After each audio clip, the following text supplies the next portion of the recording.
วันที่29 ตุลา2025นี้แผนกโยธาธิการและขนส่งแขวงบุรีรัมย์ไซสมทบกับแผนกศึกษาธิการและกีฬาแขวงแผนกตำรวจจราจรปกส.แขวงได้สมทบกันสืบต่อลงโฆษณาเผยแพร่กฎระเบียบจราจรและการขับขี่ปลอดภัยอยู่เมืองเวียงทองเมืองคำเกิดแขวงบุรีรัมย์ไซคือโรงเรียนตอนต้นห้วยหอยโรงเรียนตอนต้นนำกลางโรงเรียนมส.ทงแคะโรงเรียนมส.ทงเสนโรงเรียนตอนต้นคำม่วนนำพาทีมงานโดยท่านางลีลามอนศรีประเสริฐรองหัวหน้าแผนกขนส่งแผนกโยธาธิการและกีฬาแขวงบุรีรัมย์ไซเป็นเกียรติเข้าร่วมรับฟังโดยบรรดาอำนวยการโรงเรียนมีกองโฆษณาแผนกตำรวจจราจรปกส.แขวงคณะทีมงานพร้อมด้วยพนักงานครูอาจารย์และน้องนักเรียนเข้าร่วม800กว่าคนท่านางลีลามอนศรีประเสริฐรองหัวหน้าแผนกขนส่งแผนกโยธาธิการและขนส่งแขวงการเผยแพร่โฆษณาปลุกจิตสำนึกเกี่ยวกับกฎระเบียบจราจรการขับขี่ปลอดภัยและการสัญจรทางหลวงให้น้องนักเรียน5โรงเรียนของเมืองเวียงทองเมืองคำเกิดแขวงบุรีรัมย์ไซในครั้งนี้เพื่อแนะไส้เฮ็ดให้ครูอาจารย์และน้องนักเรียนได้รับรู้เข้าใจอย่างลึกซึ้งพร้อมนำพาไปจัดตั้งปฏิบัติอย่างเข้มงวดหลังจากนั้นคณะรับผิดชอบจากแผนกโยธาธิการและขนส่งแขวงกองโฆษณาแผนกตำรวจจราจรปกส.แขวงได้ผลัดเปลี่ยนกันเผยแพร่บรรยายเอกสารที่สำคัญเช่นกฎหมายว่าด้วยการจราจรทางบกมาดาเครื่องหมายป้ายห้ามป้ายเตือนอันตรายป้ายกำหนดป้ายบอกสิทธิ์ป้ายแนะนำจุดหมายปลายทางสารบานเลินรถระเบียบว่าด้วยการย่างการขี่รถทีบการขับขี่รถจักรรถใหญ่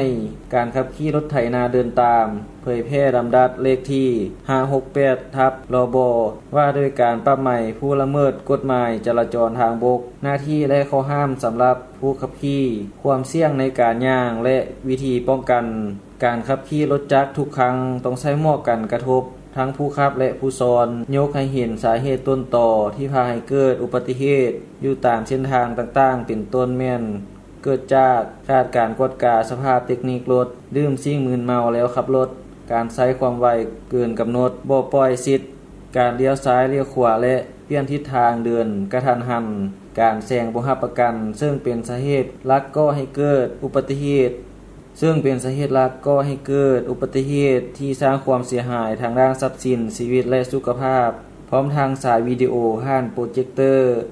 จากการบันทึกภาพเหตุการณ์เกิดอุบัติเหตุให้บรรดาน้องนักเรียนได้รับรู้เข้าใจต่อผลหายและภัยอันตรายดังกล่าวเน้นหนักให้ครูอาจารย์และน้องนักเรียนทุกคนจงพร้อมกันนำเอาความรู้เกี่ยวกับกฎระเบียบจราจรการขับขี่ปลอดภัย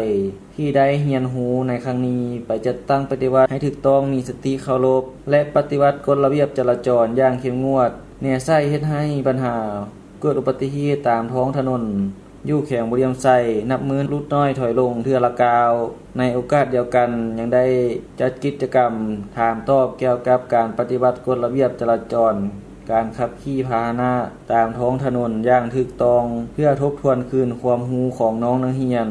พร้อมทางมอบของรางวัลเป็นหมวกกันกระทบสำหรับน้องนักเรียนที่มีความกล้าหาญสามารถตอบคำถามอย่างถูกต้องมอบอุปกรณ์ส่งเสริมการเรียนและโปสเตอร์ให้ครูอาจารย์และน้องนักเรียนตื่มอีก